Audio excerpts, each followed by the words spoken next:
Good morning সবাইকে। সকাল সকাল আমি আমার নিজের কাজ করছি, আর ওই যে মা নিজের কাজ করছে। তোমরা ভাবতে পারো যে এটা হচ্ছে কি।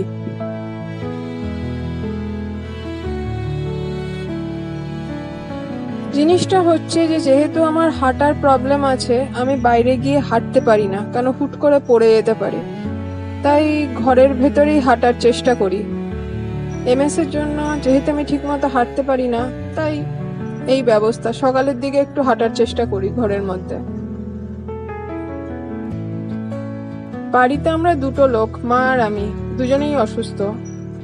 আমি নার্ভের প্রবলেম, মার গ্যাস্ট্রিক, হাই প্রেশার, সবকিছু। সকালের দিকটা যেহেতু একটু ফাঁকা থাকে বা ওয়েদার ঠান্ডা থাকে, তাই কিছু কিছু এক্সারসাইজ করার চেষ্টা করি। একসাথে বেশি পারি না আমরা, কেননা আমরা চট করে টায়ার্ড হয়ে যাই। এমএস এর জন্য হাতের লেখা বা হাতের গ্রিপ যাই বলো, অনেকটাই দুর্বল হয়ে গেছে। এগুলো একটু স্ট্রেচিং এক্সারসাইজ করি আমি এই গার্ডারগুলো নিয়ে সকালের দিকে, যাতে হাতের মুভমেন্টটা যতটা ঠিক রাখা যায়। হ্যান্ডরাইটিং চেঞ্জ হয়ে গেছে এখন আমার, অত ঠিক মতো লিখতে পারি না, বাট চেষ্টা করছি নিজেকে ম্যানেজ করার।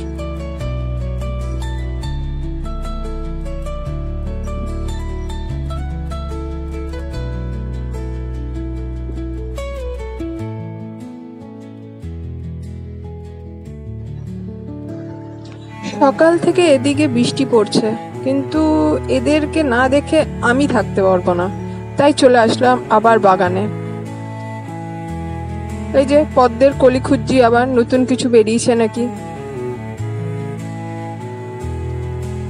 এর পাতাটা দেখো, মাথায় টুপির মতো পড়া যাবে, কি ভালো লাগে না। বৃষ্টি শুরু হয়ে গেছে, তাই ঘরে চলে আসলাম। বৃষ্টির সময় এরকম দৃশ্য আমাদের ঘরে খুব কমন দেখতে পাওয়া যায়। হাঁড়ি, কলসি, বালতি সব পেতে রাখা হয়, বিকজ ওই যে টিনের চাল পুরনো, জল পড়ে বিভিন্ন জায়গা থেকে, তাই এরকম করে রাখি আমরা। এই বৃষ্টিতে আর বাইরে বেরোনো যাবে না, তাই ভাবলাম অ্যাকোরিয়ামটাকেই পরিষ্কার করি। এই যে ছোট্ট পাড়া একটা 1 ফুটের অ্যাকোরিয়াম আছে, পুরোনো জলগুলো সব ফেলে দিচ্ছি। আর এই যে গাছপালাগুলো ধুয়ে আনলাম। আজকে অত ভালোভাবে পরিষ্কার করতে পারবো না, টাইম পাবো না আজকে, তাই ওই ওপর থেকে যতটা পারলাম পরিষ্কার করে নিলাম। পুরোনো জলগুলো ফেলে দিলাম, গাছগুলো একটু ধুয়ে নিলাম।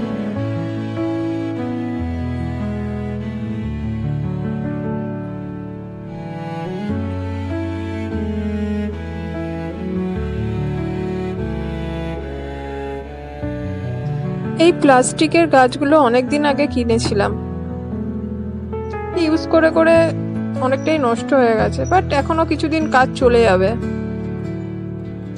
এই যে মা জল দিয়ে গেছে, ফ্রেশ জল, এই জলগুলো আবার দিয়ে দিচ্ছি। আমাদের পাইপ নেই, তাই এইভাবেই কাজ চলে।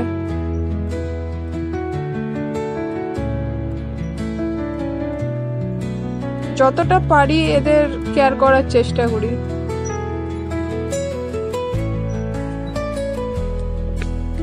ইনি আরেকজন, এনাকে আমি অনেক দিন আগে বানিয়েছিলাম, তখন খুব ভালো লাগতো টেডি বানাতে, এখন আর হয় না। এই যে মোটামুটি সব গোছানো গাছানো কমপ্লিট, আমার মাছরাও ঠিক আছে আজকের মতো। তাই সবাইকে টাটা, সবাই ভালো থেকো, আবার দেখা হবে আরেকদিন।